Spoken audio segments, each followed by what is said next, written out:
Welcome to the Rabia and Sana show. We're two Desi girls reinventing cultural norms with love to make difficult conversations easier to help you take courageous steps faster.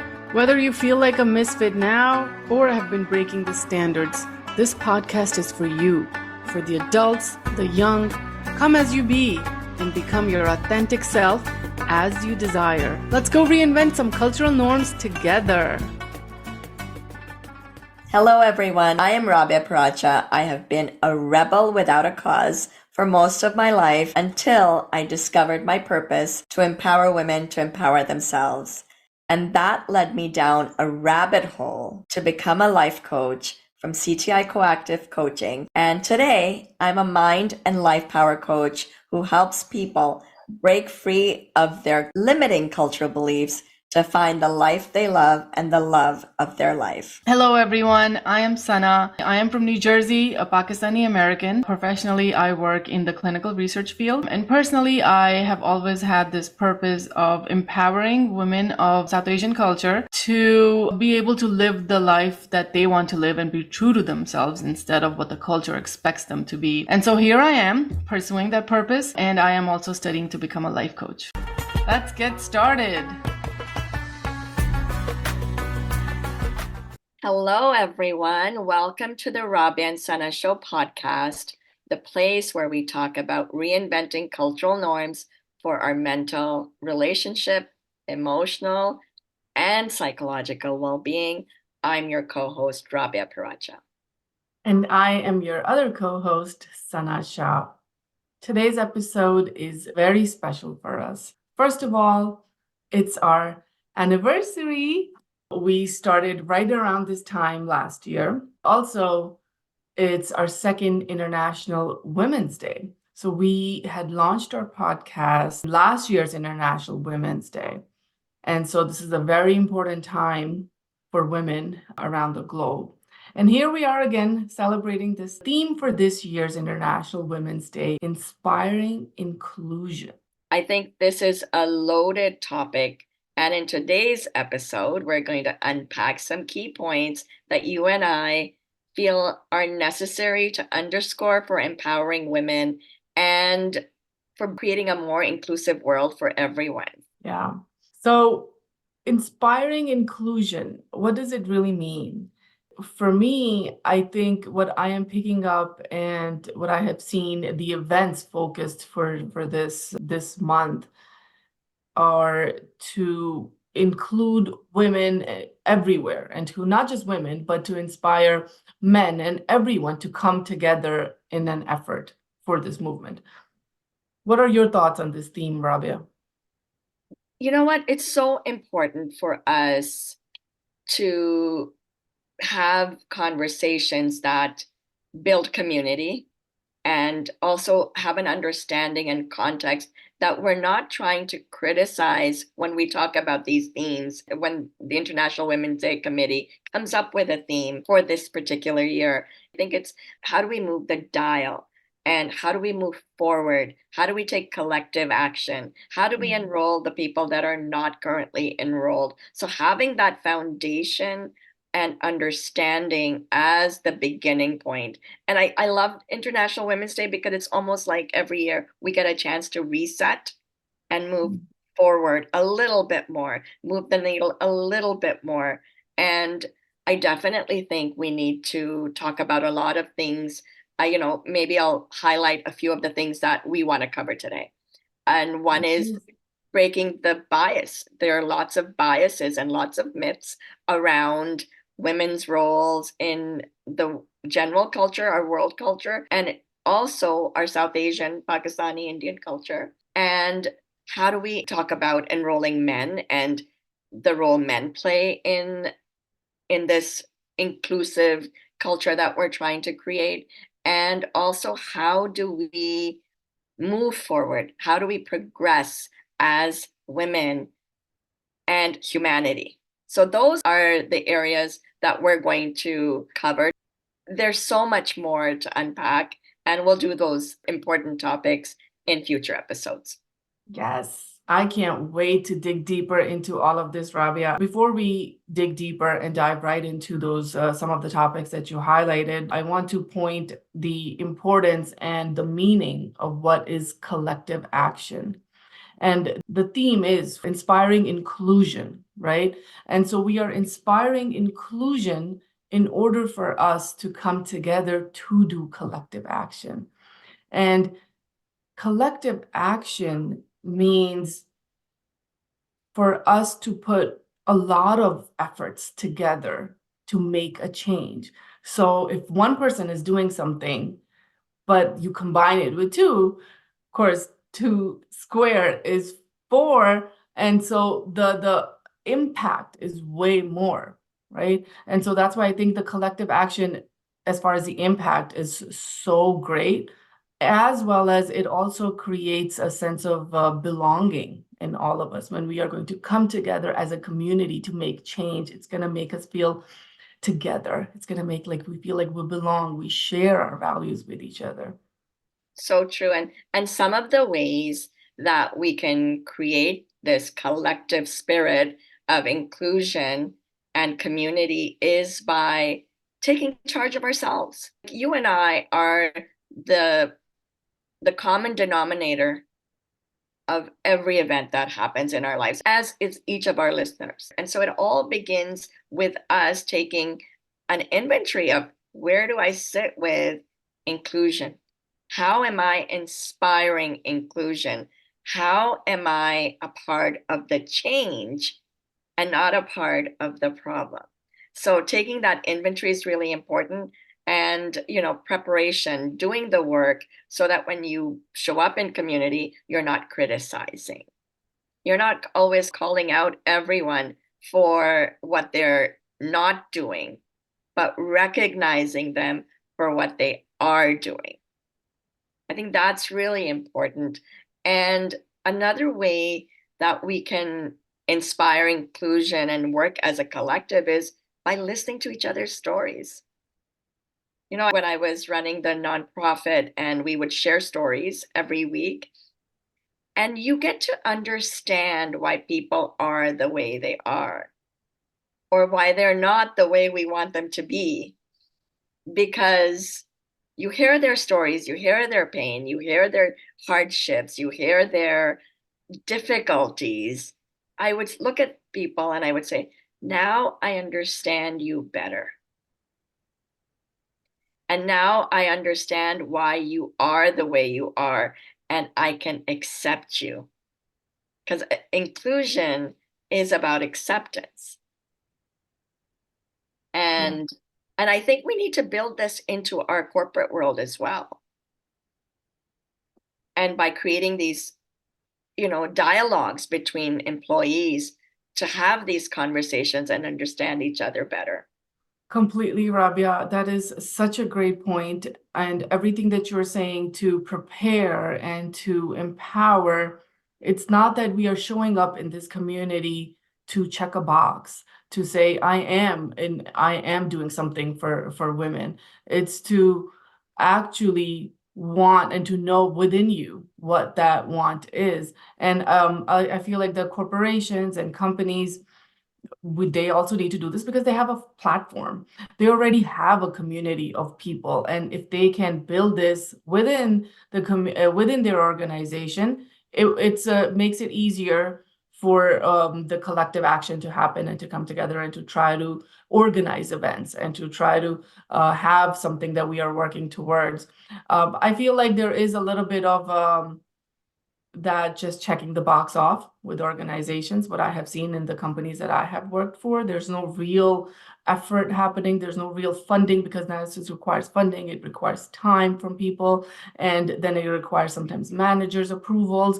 So I feel like these type of things need to be worked out, and it's gonna have to come from leadership, and it's gonna have to come from these organizations really empowering and really making sure that this is not to check off a box, but it is important. So giving importance to the collective action that we are doing when it comes to organizations.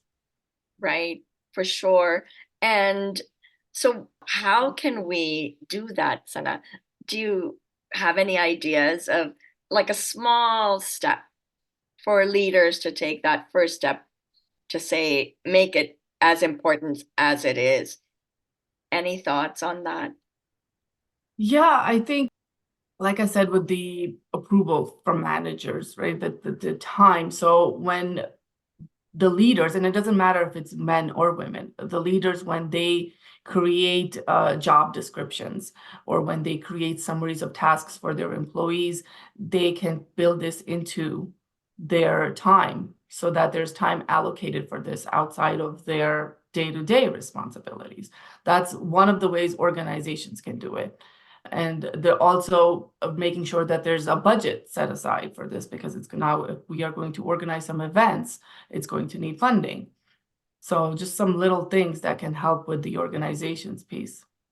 For sure. And I think a couple of other things, outside of the corporation, outside of Mm. the corporate world as well, is collective action can also be, by joining groups where that they're already existing in our world, in our communities, and by being a part of them, right? Being on the DEI committee at work, if that's an option, like being a part of the change, whether on a Facebook group or finding groups on Meetup and actually saying, I want to learn more about this. I want to know something that I don't currently know. And if I don't know it, I'm certainly not doing it. Or if I'm doing it, I don't know I'm doing it. So awareness is really important. And by enrolling and talking with other people who are interested in taking that action, making the difference for the lives of women.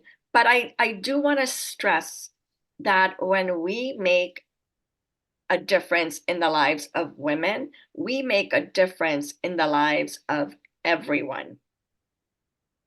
That change for one is change for all. And we all have, we all experience feeling dismissed, because if you're not feeling included, there's dismissiveness, right? Or you're feeling dismissed. So relating to each other on that level and through stories, as I mentioned earlier, or by joining these groups and being non-judgmental, not always thinking or responding from what I know, but being more curious and saying, hey, what don't I know? What can I learn? And those small things actually create that collective action, because when you know that you want to change or you want something that is more inclusive, to celebrate each other as well, to acknowledge each other, it can't be done by the same thought process that created the problem. And so it's really important for us to take action by joining groups that inspire that change, that inspire that thought process, that inspire those people to feel like it's a community, that we're not alone, that we're not the only ones who want this. Because when you feel isolated, it's so difficult to take action. But when you have that sense of belonging, like you mentioned, it feels like, oh, wow, it's easier. And like I said, feeling dismissed is a human condition. And wanting to feel included is a human condition. It's not a woman or a man thing. But International Women's Day, we're talking about women. And I think one way to think about this is going to benefit the entire community, the entire world, because we can relate. And that's something that I really want to stress upon today. It's not just about women, it's about the entire world. It's really about humanity in general, right? It's about progression, it's about moving forward. And I feel like when people think of women's movement, they think it only benefits women. So I love that. That's a great point. And I think, Rabia, that it has so much bias around that, right? There is so much bias in all cultures, and some cultures have a little bit of different biases. And there's certain biases which I feel like almost every culture has.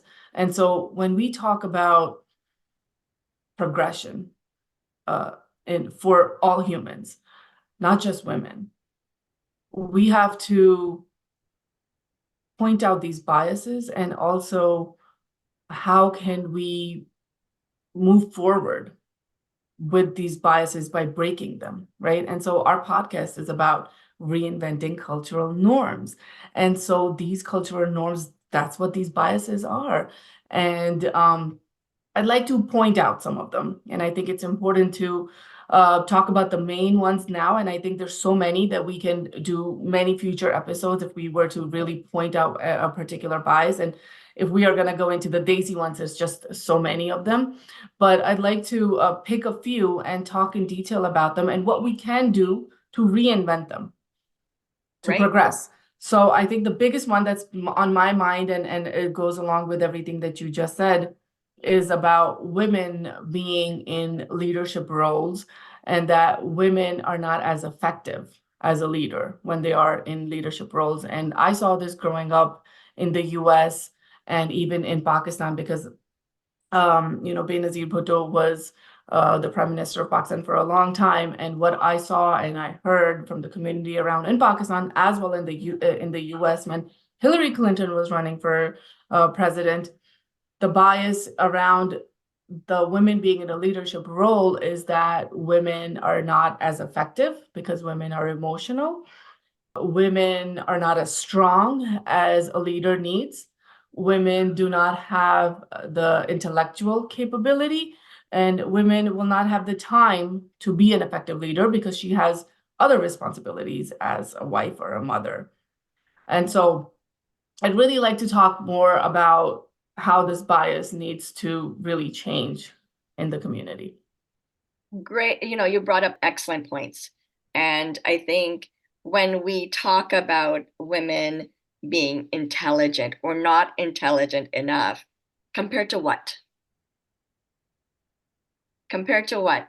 Right? So that frame of reference is to men, right? So the comparison is really, I think, one part of the problem, that men are less emotional, therefore better leaders, and women are more emotional and not better leaders, right? And I think that there are qualities in both. To be emotional brings you a totally different set of qualities that enhance a corporation. By nature, it's not like by nature, men and women are different by nature. But I think where I want to stress is they are complementary and not competition. So I think we have to eliminate the threat factor that women, if they become educated and they become leaders, men won't have their quote unquote power. And this is more South Asian because we come from a community that is male dominated, right? That, and it's a part of our culture, it's a part of our religion. There are some authorities given to men. And I think just because we give some authorities to women doesn't mean that we lose our our qualities. And so it's about how do we create a collaborative, cooperative community where everyone rises, not just one gender, right? And when I went back to Pakistan, I just remember a story. I grew up in Canada, and I went back to Pakistan. I was 19 years old and newly married, and I met my now ex-husband, at that time my husband's friends, and their wives were all educated, were professionals. I had a friend that was a dentist. I had a friend that was an MBA. I had a fashion designer friend. Like there were people debunked the myths I had always perceived that in Pakistan, all women stay at home, take care of their children, and are not as educated. So that was the myth. And yet I found that my friends were leaders. And in the progression of their careers, 30 years later, they are at the top. And I want to just stress on one thing before I want to hand it back to you, because I know you've got a lot of things to add. I think that recognizing that all human beings are emotional creatures, and this is nature versus nurture. Women are encouraged to be more emotional, and men are not. That doesn't mean men are not. And the only way that being emotional can be a problem is if we are not taught how to manage and heal our traumas. So, whether you're male or female, if you suppress trauma, your emotions will come up to haunt you and move you back. But if you learn how to self manage, if you learn how to emotionally regulate yourself through finding a counselor or a coach or a therapist, you can manage and regulate your emotion. And sometimes you may be able to do it by yourself. But it's emotional management and regulation which will help us be better leaders, not whether we're emotional or not. Back to you. Thank you, Rabia. So much to unpack there. So I love what you said about emotional regulation. And I think it's absolutely wrong to think that women are more emotional than men, because I think it's everyone, right? And especially what's happening right now with the wars and stuff, aren't some of the things that are happening a response because of emotional response, because there's anger, there's regret, there's revenge, there's all sorts of emotions involved in these activities going on right now. And it has nothing to do with female versus male. Emotions, everyone has emotions. And you're so right that if we are able to process and regulate them, we will be able to make better decisions as a leader, as an effective leader. And so the point about emotional regulation is so important, nothing to do with male or female.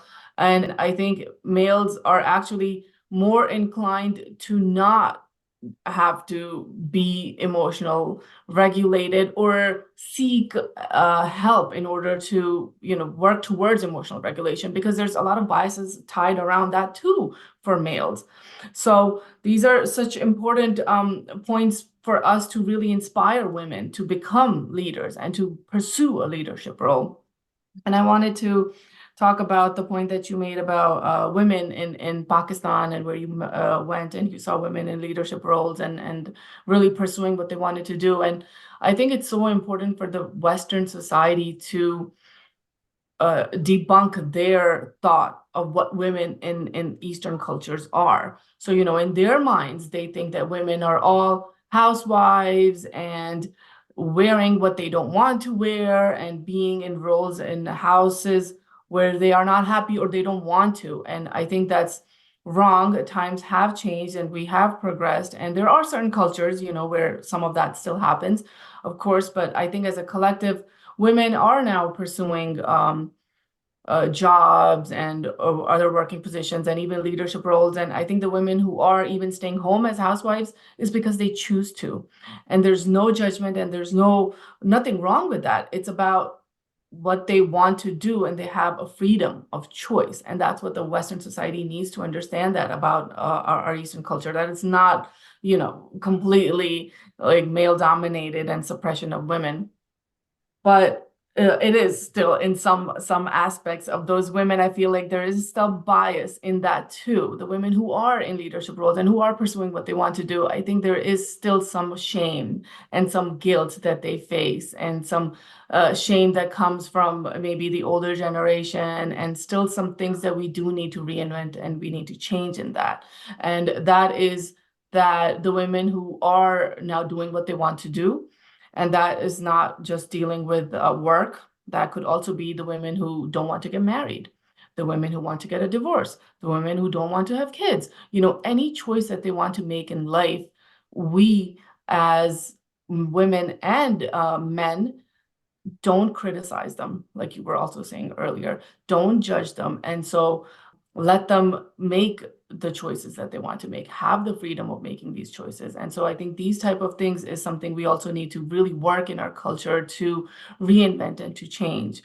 Yeah, I really want to add one thing to the point you're making is that respect, having respect in choices. And, if you don't want to be a teacher or a nurse now, because there were certain roles that women were encouraged to move towards if they wanted to work. But there's this world of choices, and there were only two paths or three paths that women could take previously if they wanted to work because it was more respectable, right?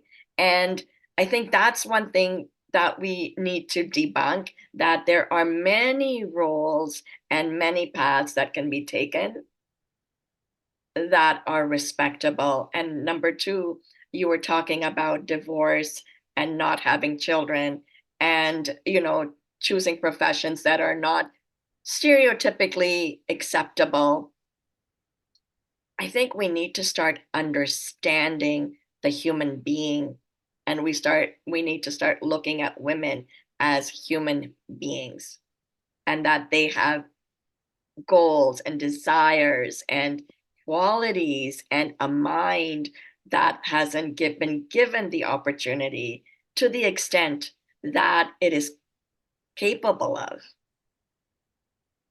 And I think these are the myths that I want really to understand, that the Western and Eastern culture have these stereotypes built in. And I'll tell you, being from the South Asian community, I am guilty of it. I had these biases. And so, really, I can't call other people out on their biases when I was a part of the problem myself. And, if we want to move that needle, we've got to say, am I thinking like the way that promotes the problem, or am I willing to let go of something there that can help move me towards a solution? And just by choosing one small thing is the birthplace of that domino effect of moving forward. Yeah, sorry to cut you off. No, no, that's okay. That was really important. I think what you're saying is no judgment at all of any sort, and us just being aware of these feelings. Like you said, you yourself were in that bias, and just us being aware of that bias, I think kind of helps to break the bias even and debunk it, that we said, oh yeah, I had the bias, and yes, this bias exists in our community. And that right there helps to kind of debunk it, and to help us make better choices.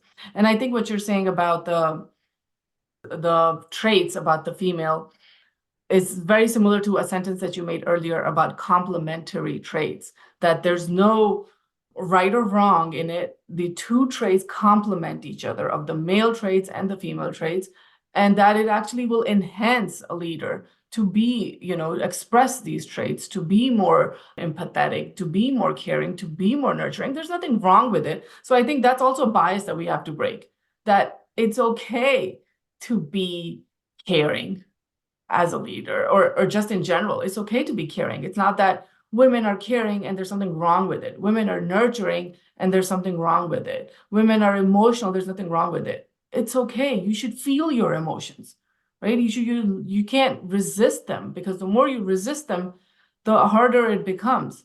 So I think that's also a big bias that we need to debunking everywhere. And when an effective leader is able to really embrace every side of a human, including the feminine traits and the male traits, that would make a person an effective leader. Absolutely. I've taken some entrepreneurial courses, and Mhm. over the years, in understanding leadership, there is a role for all types of these qualities. Not every situation requires every person to be emotional, but there are situations where emotion is required. As a leader, people need to feel like our community, our employees, our, world, and the parts of the world, the people of the world, men, women, gender fluid, LGBTQ, um, all people need to feel like they matter. And feeling dismissed is when they need to be seen and heard and feel like they belong. That emotion, that empathy, that caring is needed in leadership. And if one leader is empathetic and another leader is not, they can complement each other. We don't have to be each other, right? And that's really important. And just to bring up emotions that we are talking about, and I'll just reemphasize and underscore, emotional regulation is really important, because if we are not emotionally regulated, then it can be harmful. Then it can lead to a path that is not healthy and constructive. But if we're all playing on a level playing field, then we've got to understand that there's a there's a high side to having emotions, and we need to encourage people to feel so that they can be empathetic leaders. Yeah, I think that terminology point is so important when we want talk about debunking these biases, and the way any particular thing is looked at from gender to gender. It could be so many different things. We when we talk about it with women, it's different, and when we talk about it with males, it's different. And it's so like we can just do a whole episode just on that, and really to focus specifically on what they are, and then debunk each one of them. But I do want to highlight the importance of a point that you made earlier, which is eliminate the threat, which is something that's holding women back to become a leader, and the bias around women in leadership roles or being an effective leader. And so eliminate that threat of a competition. It's not about that. It's about who has these traits, who has effectively been able to do emotional regulation, to have the knowledge to make strategic choices. These are the things we should really look for when we are looking to pick our leaders, not just looking at is it a male or a female and put in our own biases towards the gender. Right? And so these biases that we have been trained to believe, it's all conditioning and training, right? It's been embedded in us since the day we were born. We didn't know the difference prior to that. So it's really important that we can move forward. And, some of the traits that we were talking about, you know, progression of these feminine traits that can build humanity, that can create a better world for us, that can make this world a better world for everyone, not just for someone. And this war is also, when we are talking about this, the war keeps coming up for me as well, because it's so much about inclusion, and empathy is a quality that women have, or perhaps naturally have to some degree. But I think another quality that we can learn from each other and is resilience, like the ability to emotionally regulate and then build ourselves up and move forward. So healing is a big part of it, but also being able to move forward through difficult times. I know that this used to be a thought of mine, and I feel that research is sharing the same thing. I used to think that when men have a breakdown, the time it takes them to recover is much longer than if a woman had the same setback or breakdown. And that again goes to nurturing. We didn't nurture our men, our boys, our children, when they were young children, to process, to understand. Be a man, we would say, right? And whereas with the girl, we would comfort her. So it's a taught behavior, and resilience is really important to to recover, to get back up. And these are qualities that we can teach and benefit from, and a part of that emotional regulation that I was speaking about earlier. Yeah, these qualities really, which people think or people just assume that women have, it's for everyone to really adapt and to really learn these qualities. And this will help humanity progress. And um, I think one of the movements that now I've seen happening, and I see lots of different events, and even with the International Women's Day events, are tied towards the progression of these traits. And for us to incorporate them in our daily lives, as well as us to incorporate them in us as a community. So resilience is about change. So to me, my definition of resilience is taking what has happened to you, any type of event, learning from it, and having the ability to move on. And we do this when we have kids, right? As a woman going through pregnancy, and then right away getting back and taking care of the baby as well as taking care of us. And so that's why when you say it's naturally built in us, we naturally, our body comes with it. And then I think when we go through that experience, we're able to do that in our lives too. And so if we all humans, all genders, we all really learn how to be resilient and be adaptable, because life is constantly changing. And that's what if we are able to really embrace the adaptability of the world around us, we're going to be able to progress towards a better future for all of us and just humanity, I think, to evolve, right? Because I think we're in the phase of I think a fast evolution that needs to happen right now to keep up with so many changes, and to evolve for the betterment, to with the war and everything that's happening, to stop those things from happening. I think that's why it's so important for us to really embrace these traits of empathy, nurturing, caring, these type of traits that come with women, because all of that stuff that's happening, I think this is highlighting us to evolve at a faster rate and to be able to quickly be able to pick this stuff up. Do you know the point that I'm trying to make?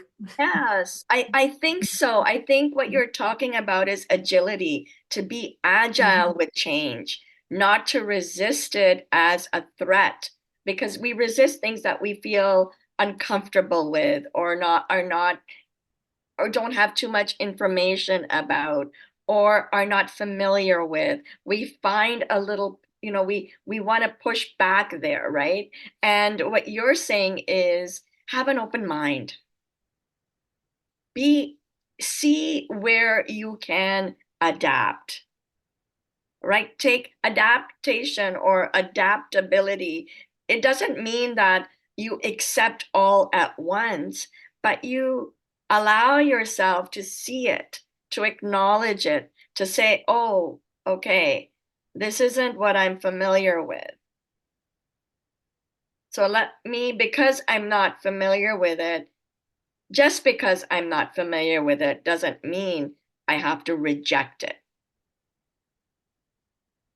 right? And adaptable means that we don't resist, but we open our minds to seeing, because the longer we resist, the longer it persists.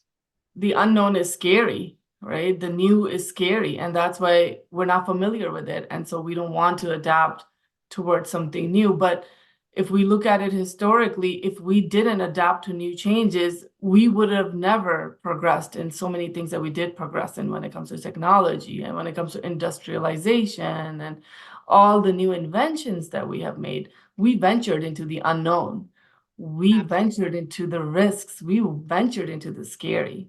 Yes. And so it's really important to understand that the things that we are talking about today vary from the different socioeconomic status. So those people who are more affluent or upper middle class, and I think this is across the board, but maybe more prominent in South Asians, right? In back home in Pakistan and India, maybe it's more prominent there. But I don't think it's exclusive to there. That when you're more educated, when you have those opportunities, you're somewhat more open minded because you see the possibilities. But when you're from a socioeconomic status where you don't see the possibilities or the examples, you don't have the examples. So the resistance is higher, and you would even say it's not possible.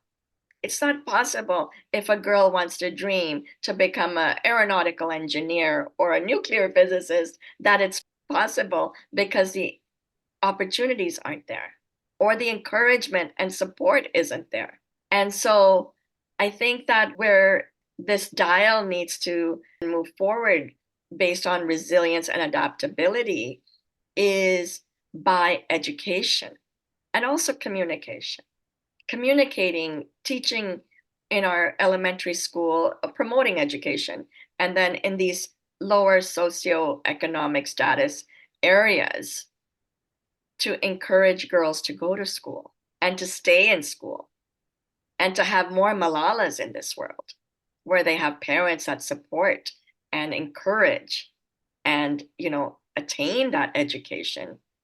So I think it's really important for creating that community and education. Education is not exclusive to women or men, but we need to educate family leaders. Predominantly in the South Asian community, they are men, they're fathers or brothers, to have an open mind. And I don't have all the answers, more questions than answers, because I'm not there, but I would love to be there to find solutions to educate men, because I think it is about educating men as well. Yeah, great points, Rabia, and great tips to move towards that progression. I just want to add some more that you were just pointing out towards the end, men. So the role of men in everything that we are saying to move towards that progression is very, very important. So men also need to recognize this and to embrace it themselves, the resilience and adaptability, but also they need to promote women, children, and Pakistani girls going to school and other countries as well. So the role of men is very important because right now, the way the situation is, they are in charge, right? Or it's a patriarchal society. And so for them to really be able to help and to make these changes move along, that's very, very important. And I think there are lots of men who are really doing this now, but it would be really important for them to participate and understand the importance of this and what it can do, not just for the women, but also for humanity in general. Because, like we said earlier, it's not going to just progress women. It's not just for women, but it's for everyone, all of us together moving forward. Yes, and I want to emphasize the benefits.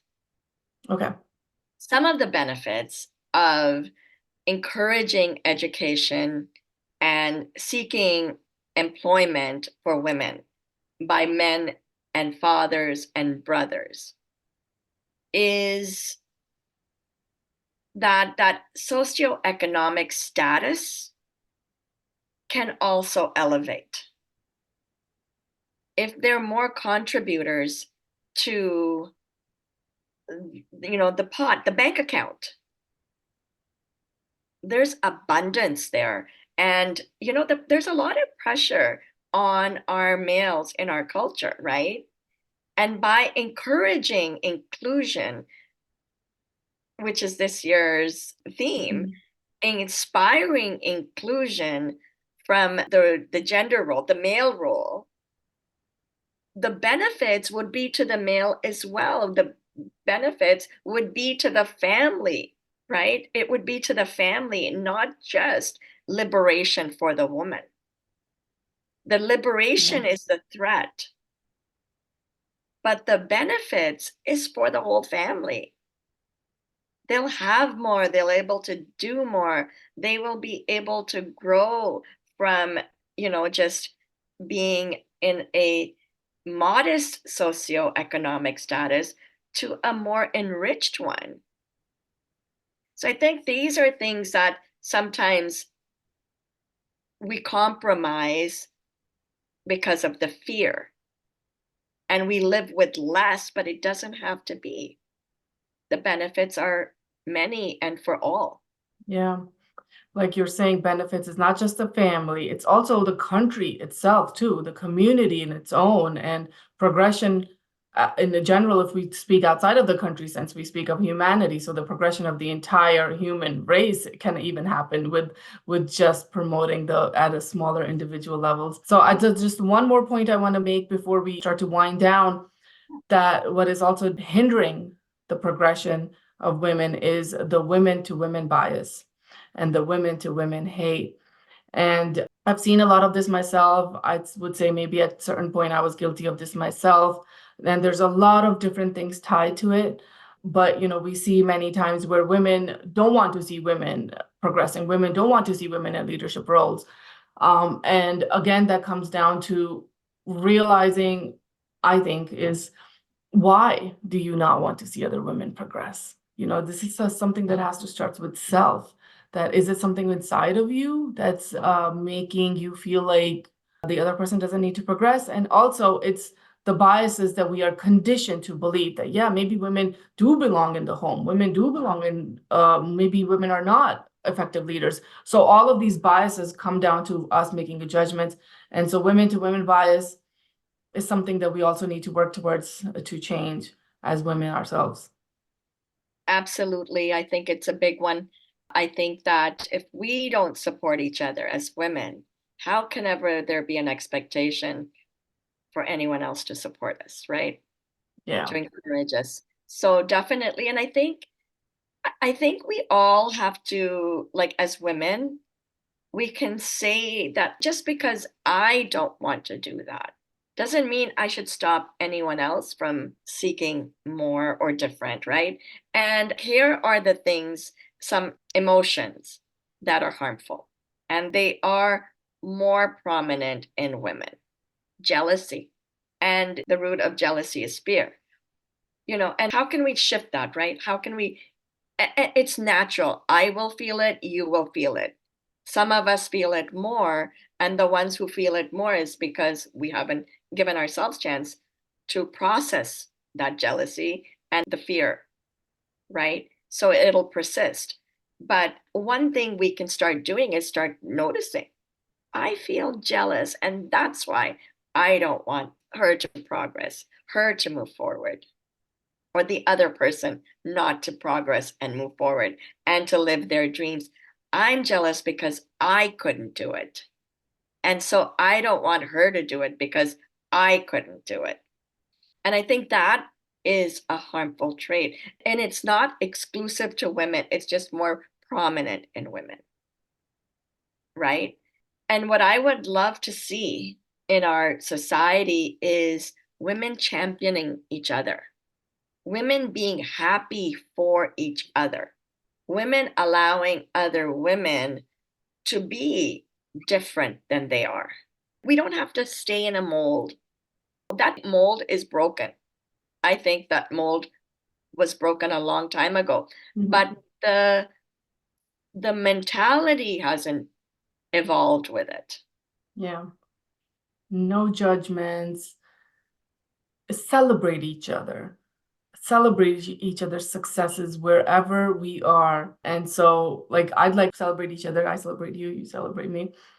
I think one of the ways that we can do this, Rabia, where we break this women to women bias and we break this women to women hindering of progression, is we celebrate each other. And like you said, we don't really see this that much happening because we don't appreciate each other that much. And wherever we are, wherever anyone is, we don't judge them for wherever they are in their life, and we celebrate each other's successes and we celebrate each other's wherever they are in the place in their life. And so I'd like to celebrate all women in my culture, in my social network that I know, my friends, my family, wherever they are. I think everyone's doing great.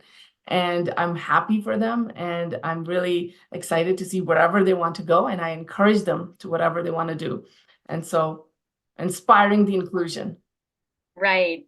And one way to celebrate each other is sincerely, genuinely appreciating each other, not just you look nice or I love the top you're wearing. Like that's a compliment, right? Yeah. But what I learned a way to give a compliment was you make that top look so good rather than the top making you look good. You make the top look good. Because I think terminology, as we said, language and communication is huge. How do we communicate how we feel about each other, how we appreciate each other? Do we objectify people by saying, oh, your makeup looks so good, or you have such amazing features that are standing out when you did your makeup? Love that. So I think we need to change what we're saying because we're robots. We've been taught to talk like that. And to change that, shift that communication style will require a little bit effort at first. But we can celebrate and appreciate and acknowledge and compliment each other. And it's not a threat or something to fear. It's something to embrace and and collaborate with and be cooperative with, right? Yeah. I'd like to celebrate you, Rabia. You look really nice. You make those glasses look really beautiful. Oh, thank you. Um, and this has been a great conversation. We raised some really good points, and I'd love to visit some of those in deeper detail in our future episodes. But I love this month, and I think there's so much more to dive into there.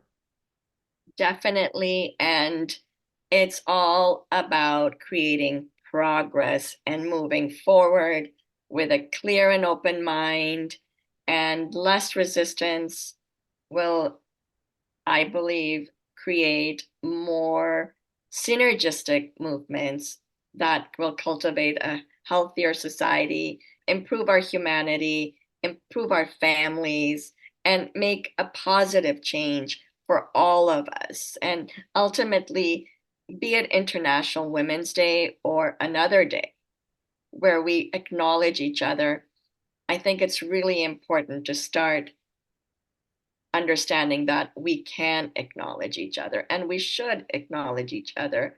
And again, it's not a threat, it is actually for our benefit. Yes, I love that. Our progression as a human race. Yep. Reinventing cultural norms. And so that doesn't just mean just pointing out the biases. It also means being able to reinvent them, how we can reinvent them. And so let's do it. I can't wait, Rabia. Well, I guess it's that time of our episode, Sana. Yeah. We're two Daisy girls reinventing cultural norms. with love. Um, See you next Bye, time. everybody. See you. Thank you for listening. We hope you enjoyed today's episode. Please rate, subscribe, and review wherever you listen to podcasts, and follow the Rabia and Sana Show on social medias. Remember, you can watch the video version on YouTube, and don't forget to share, like, and subscribe. If you want life coaching services, or you are reinventing cultural norms for yourself and think you would be a great guest and want to be on our show, please email contact@therabiaandsanashow.com. And be sure to check out our next episode. See you next time. See you next time.